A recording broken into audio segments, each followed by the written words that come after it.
Hello everyone, welcome back to the Grim Dawn Generalized Builds. These are builds that I like to go into whenever I'm just fooling around and goofing off in Grim Dawn. My preferred playstyle is to be really flexible and change around my builds as I play, so I typically switch around quite often. As a result of this, I have a lot of general builds where I'll build specific skills and specific constellations to allow me to better flex later picks, or in some cases even earlier picks. This is going to be a particularly interesting example of this because so far I've been focusing on soldier something else combinations of masteries. However, with the Blademaster class specifically, because both the Soldier and the Nightblade have skills that are locked to specific styles, this gets very potentially interesting, because if you are really full in on, say, dual wielding from Nightblade skills, you have to put in more resources to back out of that build, because you might have any number of these passive skills at the top, and if you're going to switch to, say, using a shield, you can't use these dual wielding skills, obviously, so you have to pull the points out of them, and more importantly, you typically have to pull out some constellations, which drains your Aether Crystal supplies, which you may or may not have a lot of. It really depends on where you're at, whether you're using a fresh character, etc. So, as a result of this, I build Blademasters. When I'm going for a generalized build, I build the skills in a really interesting and specific way, and then I start to roll into more flexible choices. Alright, we're going to start with the least flexible right off the top, which is a poison cold focused Blademaster. Alright, obviously this is going to rely predominantly on Nightblade skills. This should not surprise you if you've seen any of the other mastery combinations involving Soldier. Soldier is totally willing and capable of fading into the background a little bit and being used primarily for passives, but we'll get to that. So you always want Amarasta's Blade Burst when you're running Poison Cold on any Nightblade class, period. End of story, alright? You can get Veil of Shadow now, or you can get it later. We're going to go on ahead and put the points in now. Timing isn't really huge. We're going to temporarily pass over Pneumatic Burst because this is relevant for how we're going to choose to set this up later. This will make sense in a bit, but temporarily we're going to skip over that. Alright, we're not picking up anything else except for Lethal Assault, and we're also picking up Night's Chill, obviously again for the cold and poison resistance. Then we're going to go to the Ring of Steel. Now, I'm leveling this up here in this order, but I want you to be very aware of the fact that I don't actually start putting points into Ring of Steel until I can access Ring of Frost. Remember, we're doing a cold poison build here, and this is going to give us that cold damage, very obviously. Furthermore, this has the huge benefit of giving us a surprisingly long freeze. This is a 2.8 second freeze with a 3 second recharge. So there's only a 0.2 second period of time in which enemies are not frozen.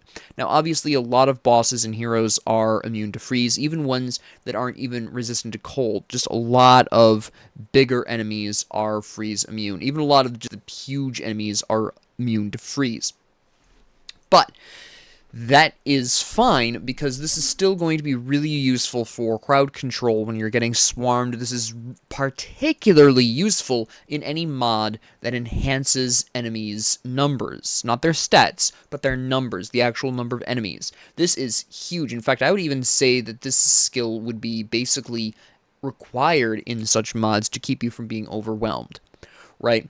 But once we get up to, of course, the Merciless Repertoire, this is where we start making our decisions. This is the decision point. Up until now, with the skills that I have shown you so far, the skills that I've rushed through a little bit, and the reason why I've rushed through them is strictly because you always want these skills in this kind of build. Just period, end of story. Lethal Assault increases your cold and poison damage. It's too useful not to have for a poison-cold based build. Night's Chill decreases enemies' cold and poison resistance. Again, too useful to not have. And then finally, we have this incredibly powerful freeze effect with cold damage, also building off of our weapon damage. Just incredibly powerful. So it doesn't matter what you decide to use, these skills are hugely useful. But what you build after this is going to depend on how you want to play. Because you have, broadly speaking, three options. Okay, there are 3 different approaches from this point forward. Now, I'm going to go with the one that immediately you probably thought about, since we've been on the Nightblade mastery for quite some time, dual wielding. Alright, now if we're going to be doing a dual wielding version of this, we're going to be going into Pneumatic Burst, and we are going to be grabbing Breath of Belgothian, obviously, right?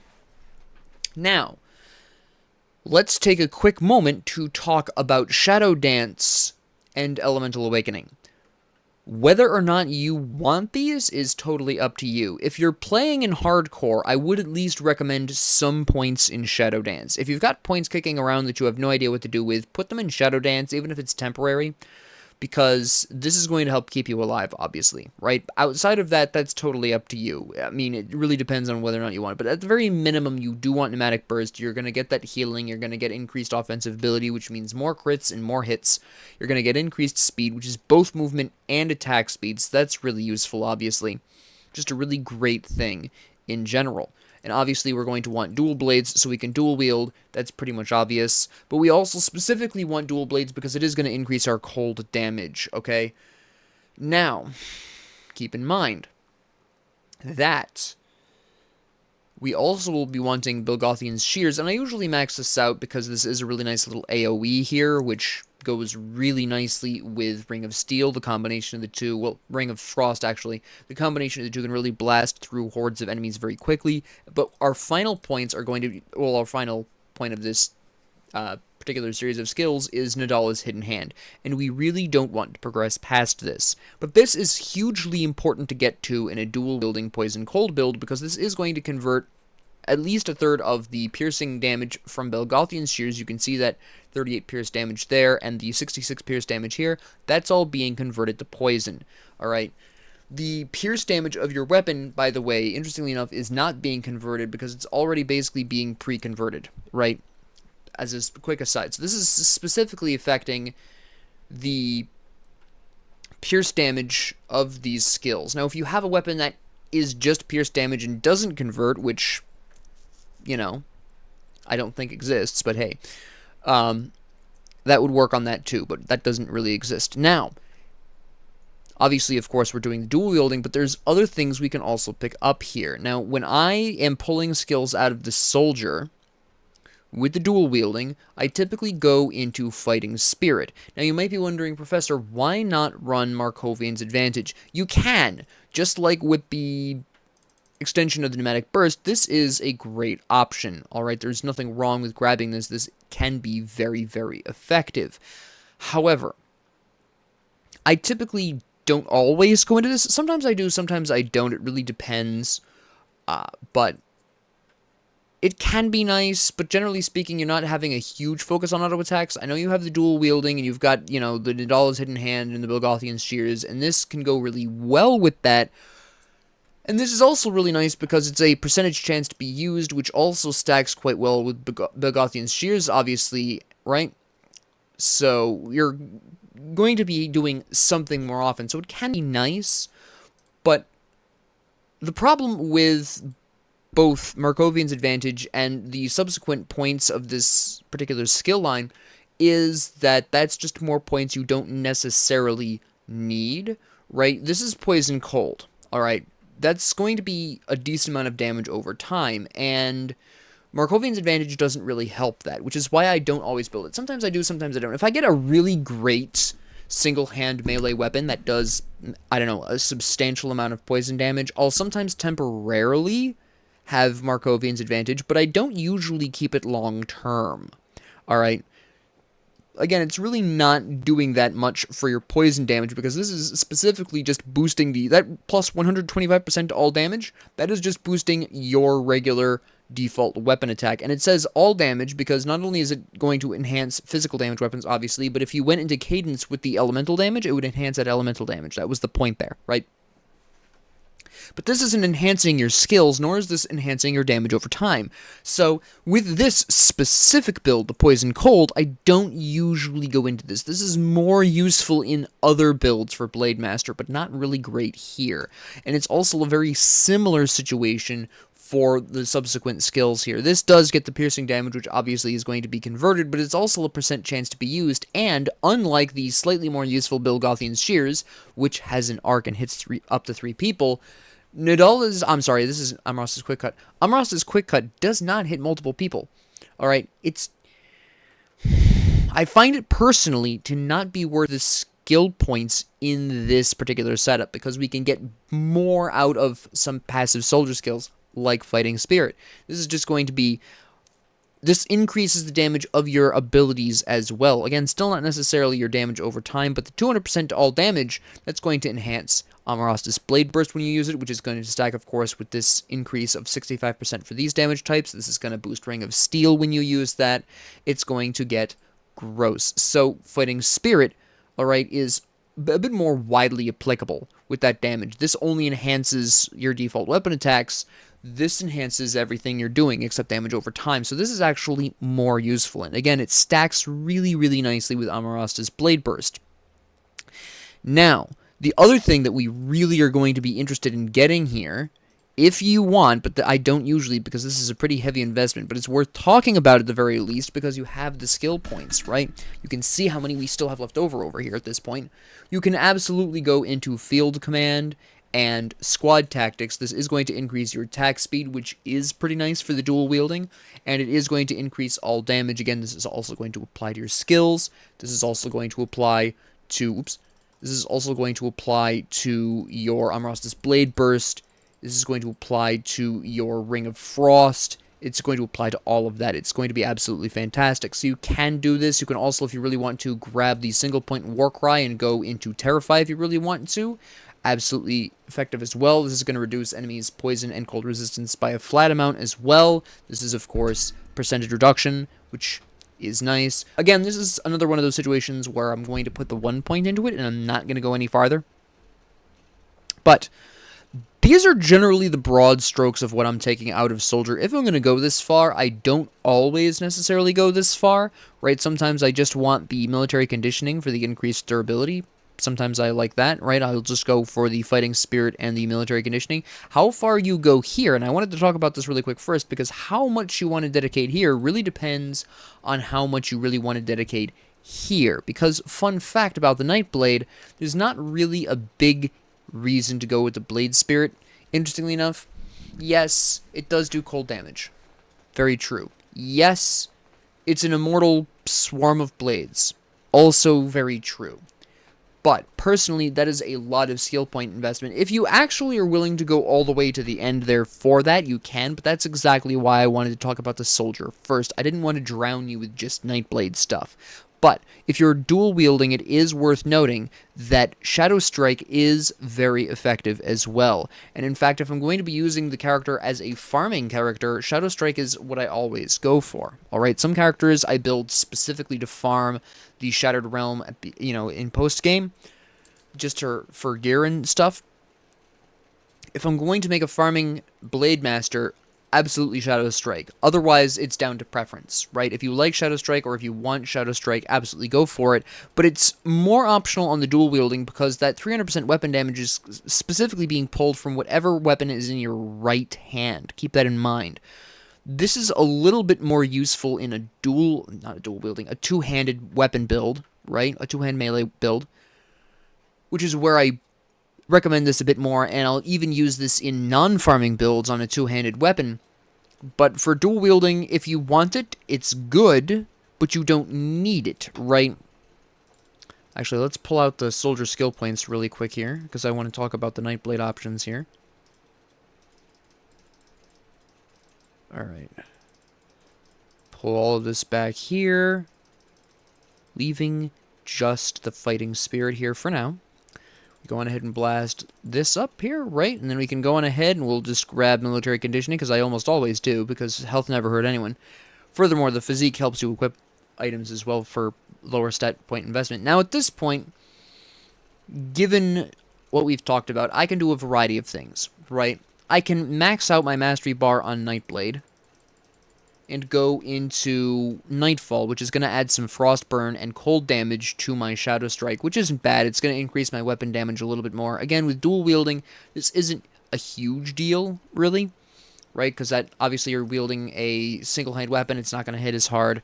You can go into Blade Spirit instead if you really want to. Again, only the cold damage is really getting increased there, so I typically don't. You could also go into Shadow Dance and Elemental Awakening if you're really interested in doing that as well. Again, I don't usually, especially Elemental Awakening, it's not usually worth going into that just to boost some cold damage. It's kind of a waste, right? I mean, you can, because it does give you Frostburn damage, and that can be really nice, but you know, at this particular point, you can go into Shadow Dance, you can put some points in Phantasmal Armor, you could grab Elemental Awakening, but for my personal preferences, with the Merciless Repertoire Poison Cold based Blademaster, I like to go, generally speaking, there we go, I was going to say, I lost track of my points here. I like to go for Field Command, because it makes me more durable. I like to go for Squad Tactics, it increases my attack speed, it increases my damage. Grab a point in Warcry, 3 points in Terrify, and then I'll distribute my last 12 points into some passive skill or other. Maybe I feel like I need Veterancy because I'm dying a little too quick.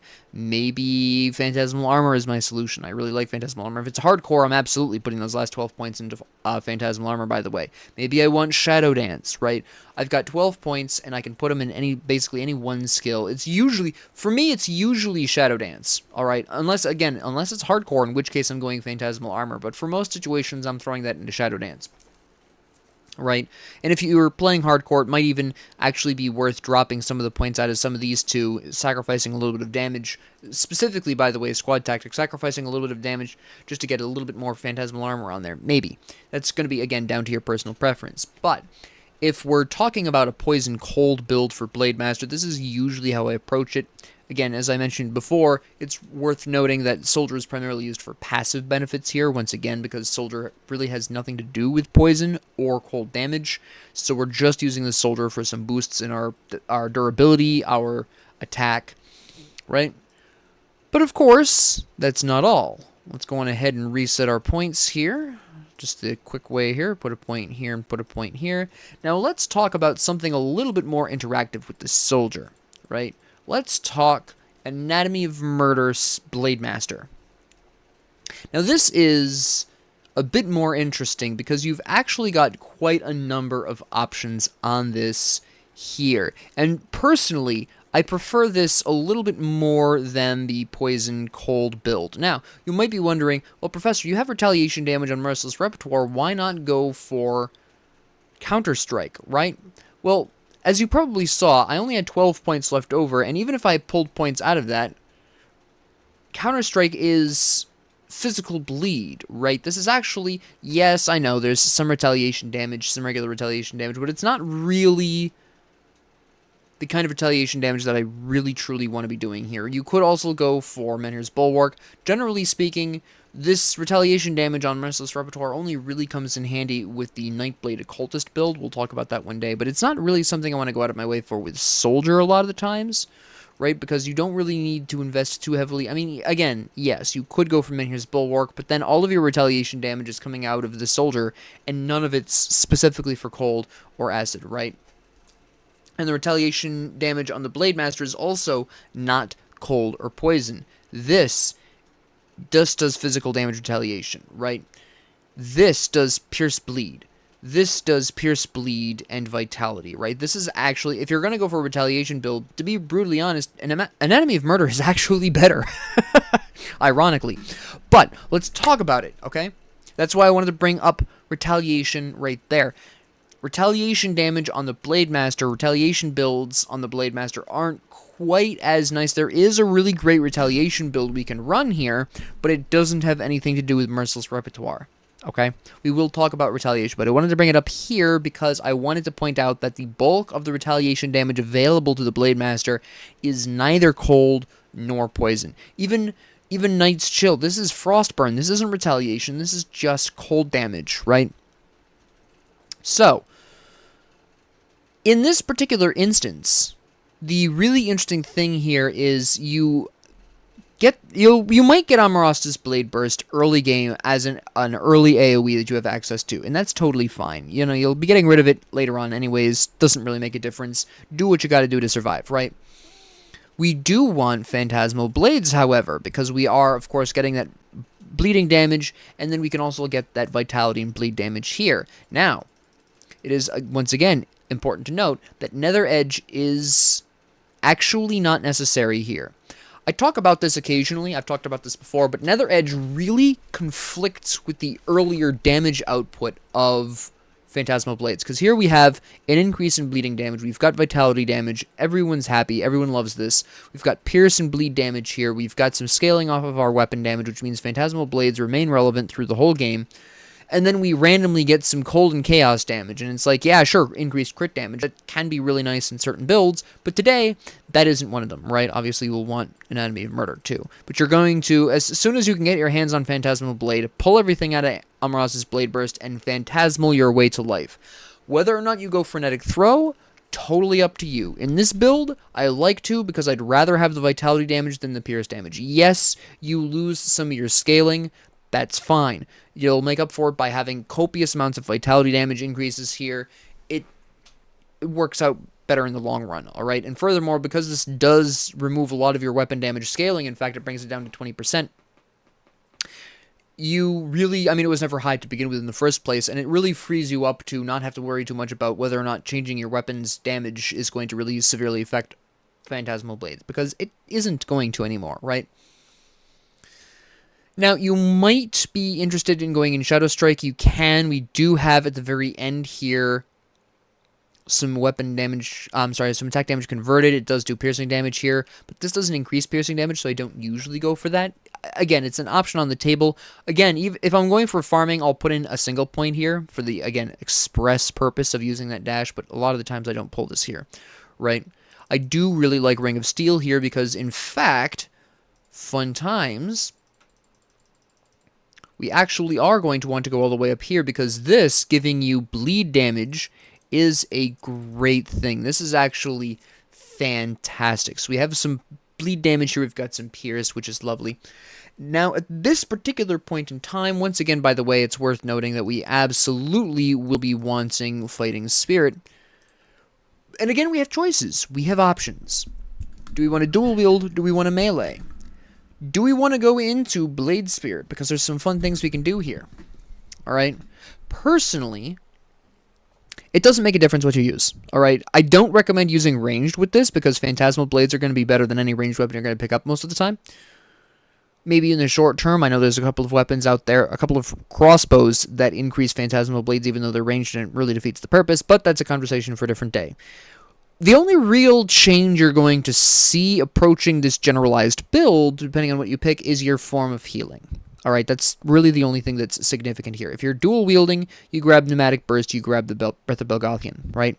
If you're using a shield or any two-handed weapon, you're going with Menhir's Will. Which one you pick, which healing form you have, just is decided by what weapons you're using. That's the only significant change here, because from this point on, you have more significant questions to answer for yourself, right? And you'll notice that we went all the way up to Circle of Salt. This was not accidental. This puts us in line with Blade Spirit if we really want it. We also have access to Devouring Blades, which is a pretty fun time, as well, obviously coming off of Blade Trap, which does bleed. This does vitality. This is going to heal you a little bit. This, of course, has the infamous pierce damage again. Now, I keep mentioning this pierce damage, right? I mentioned pierce damage with Shadow Strike, how that is kind of there and fairly nice. And if you do want Shadow Strike, I wouldn't go past this, by the way. Nadal's justifiable ends. There's no real reason to. Nightfall, maybe if you're really desperate for that healing, but it's, again, it's not really going to be worth it. But I keep mentioning this pierce damage because if you really wanted to at this point, you could absolutely throw all of your points all the way up here to Olarin's Rage and go in for this. I don't usually... Okay, let me be really specific. That's a lot of skill point investments to be increasing your pierce damage and your physical damage, and I don't recommend it, but it is something you can do, alright? Furthermore, what is also additionally really nice, and this is actually going to become significantly more important when we talk about constellations, the second reason I'm bringing up pierce damage, I almost forgot I was going to do this conversation in the next episode, but I think I'm going to do it now, just so you remember, and so I remember, for Pete's sakes. But when we in the next episode talk about devotions, building in that all that penetration damage, pierce damage, is going to give us a few more interesting options for constellations that we can really make a lot of use out of. Alright? Yes, it's a third damage type, technically speaking. That is very true. Alright? But since our primary focus, as long as we keep our primary focus on the bleed and vitality, it actually isn't that big of a problem, especially since, again, I want you to remember that the vitality resistance power is stuck on Ratosh, who's way the hell over here, and also increases Aether damage, which we can't even do. Alright, so you're not going to be looking at a whole lot of vitality resistance reduction on this build, so that's going to really hurt the cause here. The bleed resistance we can get our hands on, but what we can also get our hands on very easily is some pierce resistance. So pierce damage in this very odd circumstance, in this very specific circumstance, having a third damage type actually matters. This doesn't happen often. In fact, you'll know that my default standard damage amounts is to have 2 different damage types. So this is a little bit out of my normal wheelhouse, but it's actually really significant to the build functioning in a damaging way, right? So it's worth mentioning that now really quick, just so that we at least can keep that in mind in the next episode. So what do I normally do? I've talked about Olrun's Rage and how you can use that for piercing, but it's a lot of points to invest. There's all kinds of things you can go into here. You can go into Shadow Strike. You could go into Blade Spirit. Again, I personally really like to load up on passives from this soldier. It's just my thing, right? Once again, I actually like to pull basically what I pulled in the last build just because it is really useful, but we have other options as well. You will notice that even when we run these, we still have plenty of points left over. The reason why, and you've probably guessed this, there's a second reason to wanting to get up to this specific point of the Soldier Mastery. We can get Blade Arc, which does bleeding damage, which everyone adores. And we can also even get Laceration, which is increased bleed damage, also internal trauma damage, but that's a footnote. You could go Clean Sweep if you want. I'm pretty fond of Clean Sweep. And I'm pretty fond of Clean Sweep because very specifically what it allows me to do, and this is a fun combo that I don't really see anybody talk about. I don't think I've ever seen anybody talk about this, but here's a fun little combo for you. Alright, so you're running up on a bunch of goons, and you are endgame, you're level 100, they're level 120 or whatever. Because the game isn't fair. Neither is life, but hey, whatever. So you initiate with just spamming Phantasmal Blades at them, just to soften them up a little bit. And they're closing in, and you throw out a trap or two, maybe in the meantime. Maybe you throw out the traps before you start throwing your knives. Maybe you're bold like me and don't care. Either way, you're throwing out traps, you're flinging blades, right? Okay, great. Now we're going to hit him with the Wombo combo.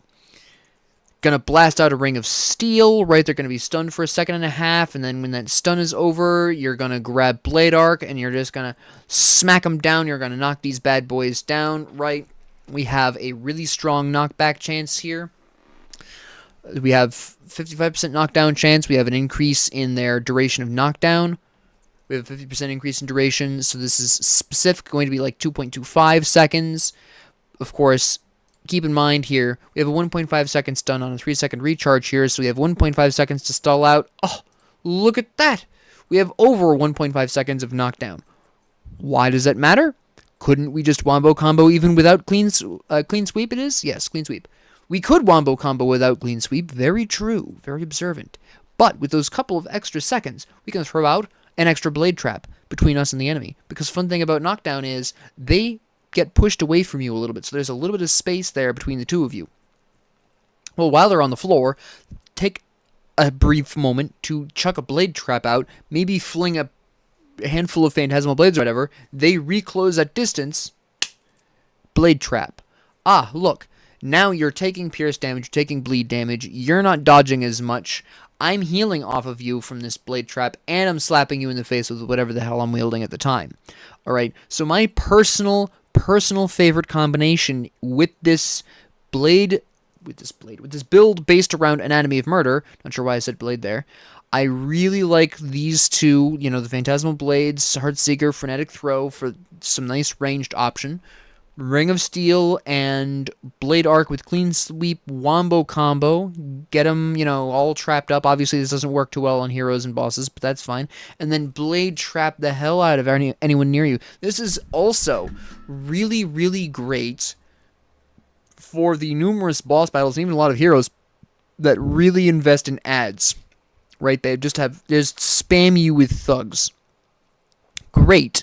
Throw out blade traps, knock them on the floor occasionally with clean sweep, and otherwise ignore them, so that way they can continuously step in your blade traps and heal you. Alright? This is one of my favorite ways of running Blademaster. And again, the details change a little bit depending on what green items get dropped.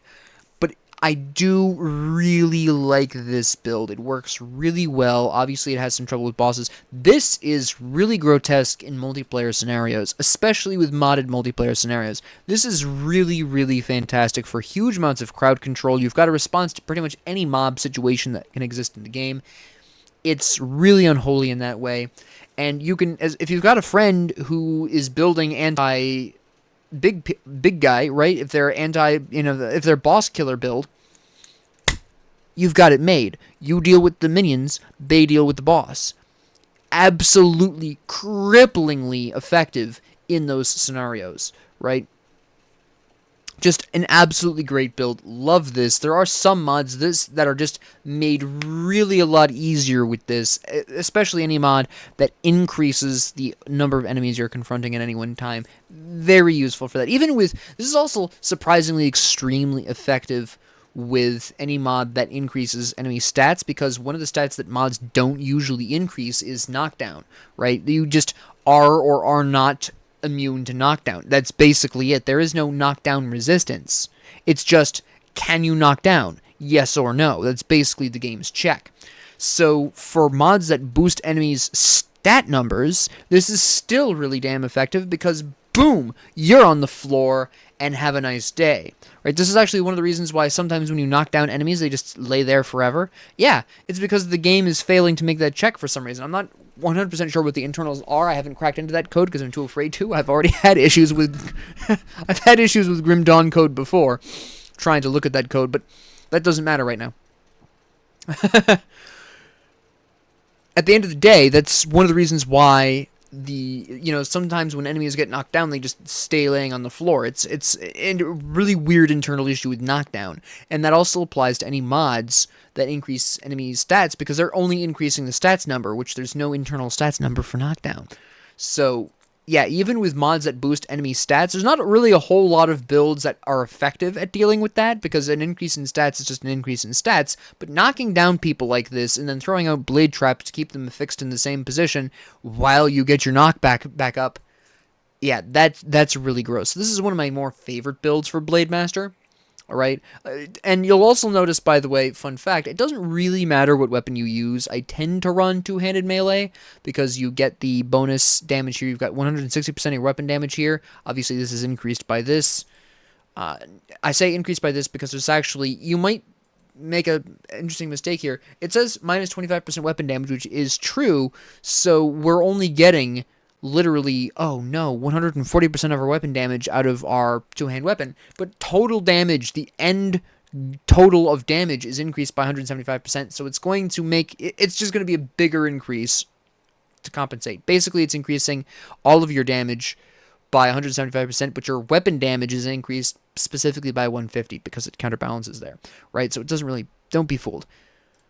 And of course, this runs off of weapon damage, which is a huge 260% of your weapon damage scaling. This obviously scales. Even with Frenetic Throw, you're still getting a decent bit of damage out of your two-handed melee weapon. So I personally use two-hand melee with this build. You can use anything you want, to be brutally honest. Again, I do recommend you veer away from long-term ranged, but other than that, you can use whatever the hell you want, and it's going to be damn effective, alright?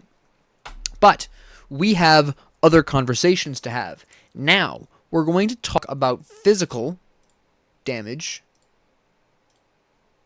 and that is a really, really interesting conversation, because you can approach this in a couple of different ways, neither of which heavily rely on Blademaster for its damage output. In fact, you've got some very, very interesting options here. All right, now, first off, Cadence is an absolutely great opening move. Run Markovian's advantage a lot of the time. Pop up to here. And now you make your decision really early here. How do you want to go about this? Okay? There are a couple of skills out of Nightblade running physical / piercing damage that's significant that can really help you. You basically, if you want to really maximize this, if you want to maximize a physical damage Blademaster, you're looking at two pretty serious options. Two-handed, ranged or melee, does not matter, or dual wielding. If you dual wield a physical damage Blademaster, you stick really specifically to dual blades and Belgothian's shears. You don't want Nadala's hidden hand because you don't want that piercing damage being converted. Alright, you don't want Nadala's hidden hand, you don't care, nothing else matters. You're just going to go for the Belgothian shears, get that pierce damage, get that physical damage, it's going to be great. Get that dual blades, the increase in cold damage, doesn't matter unless you wield a cold weapon. Why the hell would you build a cold weapon into a physical damage build? I don't know, this is the wrong mastery for this. You're thinking Arcanist, but anyways. If that's the case, then again, you go for Pneumatic Burst here, right? And then if you want to just leave it at this, what is really, really significant, though, and this is a really fun time, Shadow Strike, all right? Now, we get that piercing damage, we get that weapon damage, we get a stun, but this is actually really important because we can, if we use a two-hand melee weapon, we can run Force Wave, get all of the benefits of Force Wave, and, you know, the benefits to some extent of Blitz as well, right? Anyways, that is an option. We'll leave it be for now because it is worth talking about a little bit here. We could also theoretically, you know, if we're going to dual wield, we can run this, right? We'll talk about the two-hand melee. You can run this, and I do often like to build this even with the dual wielding. Obviously, of course, my favorite military conditioning, right? Lovely time, lovely time. Grab ourselves Zolhan's Technique. Combos very nicely with Belgothian's Shears. And then I don't normally go for Fighting Form. Again, this is, yes, an increase in physical and pierce damage, which is true, but there are better ways of getting to that, personally. And over here with Deadly Momentum, again, it can be really nice. We do see an increase in bleed damage, which we could take advantage of. You might be wondering why we didn't go for Deadly Momentum with the bleed vitality, but that's mostly because of the amount of investment you need to get there, right? That is a little bit farther along than I was talking about going before, because what we really wanted before was access to Laceration, access to Squad Tactics, access to Terrify. We didn't want to necessarily be putting in 8 more points just to have access to Deadly Momentum, let alone put in all those points, right? Not really great. You can, if you want to here. I usually just stick with Decorated Soldier, to be really honest, right? Because it's going to give us physical and internal trauma, and that's what we're really looking for. If you really want to, you can go Field Command. We're going to talk about that in a second, because what you also want to be getting up to is Oleron's Rage. All that pierce damage, again, all that pierce damage you can get up to. And at this point, you've got a couple of other interesting options. All right, and this is partially going to depend on what weapons you're wielding, right? Right now, I've got dual wielding set up, so we don't have Force Wave, right? We don't have Menhir's Will. We don't have any of those. You absolutely can go into Field Command if you wanted to. You could put points into Nightblade all the way up to Ring of Steel, because that's pierce damage, and that's also going to be increased by Oleron's Rage, which is really nice. So that's another great option there. Totally worth it if you want to go that far, because it's not really going that much farther. If you really want Deadly Momentum, go for it, right? Absolutely. But again, you've got Field Command and Squad Tactics right here. We, of course, can go for the famous Terrify. If you are going to go with Deadly Momentum, you could absolutely grab Blade Arc. You could additionally get Phantasmal Blades. This is pierce damage. This is bleed damage. So if you are going to go with Cadence all the way to Deadly Momentum, it is actually worth getting, by the way, the Phantasmal Blades. Again, I don't normally do this, personally. But you can. In fact, you can even do this instead of Shadow Strike if you really want to. Usually I use Shadow Strike and use that to close distance, but if you want to go for the whole hog of Phantasmal Blades, be my guest. It is very effective. Don't misunderstand me. It's extremely effective. It's just not how I prefer to play. And then you would just roll into Fighting Form, you would grab Deadly Momentum, and then you would throw your last 12 points into whatever passive you wanted to, whether that be the Field Command, for instance, possibly, or what have you, right? Maybe you want to go into Shadow Dance, great option. If you're not going dual wielding, if you're going to use the two-handed melee, which is usually how I approach this, you wouldn't have these, of course. You wouldn't have this either. You would obviously be wanting to go with Menhir's Will with the two-handed melee. You would want to be going into maybe Force Wave, because you could get up to here, get some nice crit damage here, get up to here, some more bleeding damage if you really want. Totally fine. But the Shockwave, at the very least, Force Wave for the stun combos really well with... combos extremely well with Ring of Steel. I forgot its name for a second there. Again, of course, you can have the increased bleed damage from Deadly Momentum. You can absolutely go for that, right? Maybe you want internal trauma instead. That's totally fine, right? You've got choices. You are absolutely, at the very least, at minimum, all right. Even with all these points spent the way they are, if you're going to run two-hand melee and you're running Force Wave, at least get to Rending Force, right? You've got the increased physical damage, you've got the increased crit damage. It's a really lovely time. You have a nice bunch of options for increasing your offensive ability, of course. Get Rending Force if you're going to go for Force Wave. You don't need internal trauma. That's totally up to you. Once again, totally your choice. If you have Deadly Momentum, it is a little bit more effective to use internal trauma, obviously. But you don't have to, because again, keep in mind, Deadly Momentum itself is optional. You don't need to go for this. Alright, again, you can. It is increasing all of your damage types. You're splashing in a little bit of bleed for a good time. Totally viable, right? You could also, again, go into Blade Arc. That is also a really great skill. You could go into Laceration if you really wanted to. Also great options, right? You could, if you really wanted to, go into Blitz. You absolutely can. Totally on the board. Very effective. Again. You have all these options, right? You have these. This one's a bit more flexible on that particular front, though. Obviously, right? But while we're here on this far in on the soldier, let's talk about Retaliation, because there is a fun little Retaliation build. I'm not as fond of it. It's fun to play, but it's not what I would call really effective, right? I don't usually use Deadly Momentum. Again, a lot of what I just talked about with the physical build, you can run on this. We're just going to scale back some of these really quick here, because I want to pretty specifically talk about this. We obviously would have Counter-Strike, right? That's just a lovely time. Then we would have good old Blade Barrier, right?